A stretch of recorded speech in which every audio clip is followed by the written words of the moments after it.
Yeah, you bring up a lot of really interesting points with that too. I'm kind of curious from your perspective in engaging the culture and the conversation. I think there's a lot of resistance because there's this lack of, we don't want to get in confrontation, right? No. People don't want to confront the culture. They don't want to talk about it. There's this cancel culture that's going on right now that the minute that you talk about something that somebody disagrees with, they don't just cancel the statement that you made or your belief here. No, they cancel the whole person.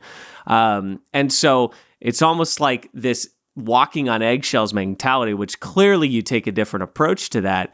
How do you maintain how do you go about persuading and influencing in the course of conversation? What are some tactics that you've used as in terms of communicating with people that brings them on board to? Yeah. So if you want excellence, which I hope your listeners want, they're not going to mess around. They're not going to be half-hearted or half-assed, really. You got to approach this fully. But to approach it fully, you also have to be smart. I'm talking intensely to you because I'm talking to you and you seemingly agree with me. If I was talking to someone who was very weak, I would approach them and lower myself to their standards, knowing that that's not where I want to remain, nor do I want to keep them there either. Yeah. And so the bitter herbs of truth have a great remedy. It's called a vinaigrette. And a vinaigrette is the combination of sweet and sour and salty and tempered with water when necessary.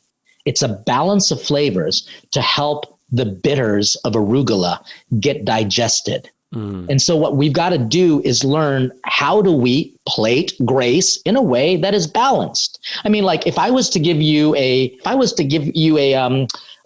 beautiful like lasagna, all right, a lasagna. I mean, if it was only noodles, then that would just be pathetic. It has to have sauce. It has to have cheese. But the way I would also plate it with would be a little topping of some microgreens that have been marinated in some sort of vinaigrette, so that there's something to cut through the fat and the unhealthiness of it all and just give you a burst and bite of flavor. In other words, a balanced approach to the palate. Yeah. I think that's everything in life, right? That's the spiritual life. That's the human existence, right? Is all about balance. You have these polar opposite extremes, and throughout all of life, and you go into like any kind of religion, world religion, everything, there's this constant need for balance, balancing all the things that you're juggling in life. I think of often the analogy of a juggler, right? Where they have to have a focus on an apex, and they're throwing balls through this apex, and the balls are all the things that they're juggling.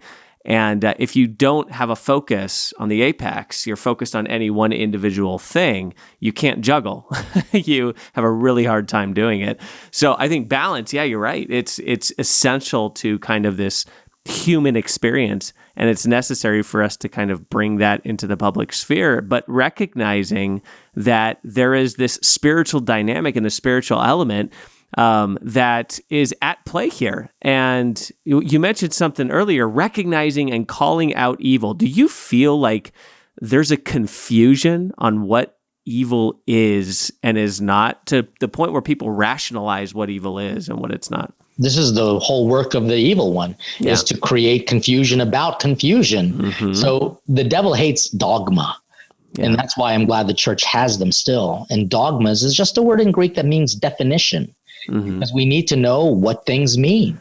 And that's exactly what the devil doesn't want us to know. So we take something like racism.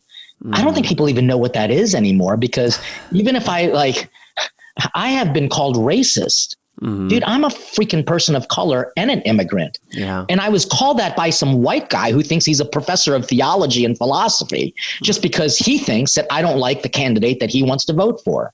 So that's not racism. That's actually stupidity. And so what I need to do is kind of call it out. Actually, I'm going to be interviewing him on my show because he decided to say that I sow seeds of hate and division because I'm incredibly poignant. If I only have a bite size of Twitter messages, you better believe I'm going to pack a punch in that. I'm not there just to give you useless calories. And so he hates me. I have not even met the person, but I'm going to invite him on my show. And I want to say, so I invited you on my show because my show is about listening to people who disagree with me. And yet I don't even know you. You've never met me. You probably just want to use my platform to spout out your message. So I'm going to listen to you. Tell me exactly how I sow seeds of division. And what we've got to do is be patient enough to listen to what people think a definition is. And if you can afford to listen to them, then they should be able to afford to listen to you. Hey everyone, thank you so much for checking out this clip from the Practical Theism podcast. If you enjoyed this clip and you want to check out the full episode, you can do so by finding it on our YouTube channel. Definitely consider subscribing and ringing that little bell so you can continue to get updates, notifications when we release new episodes and new clips just like this one.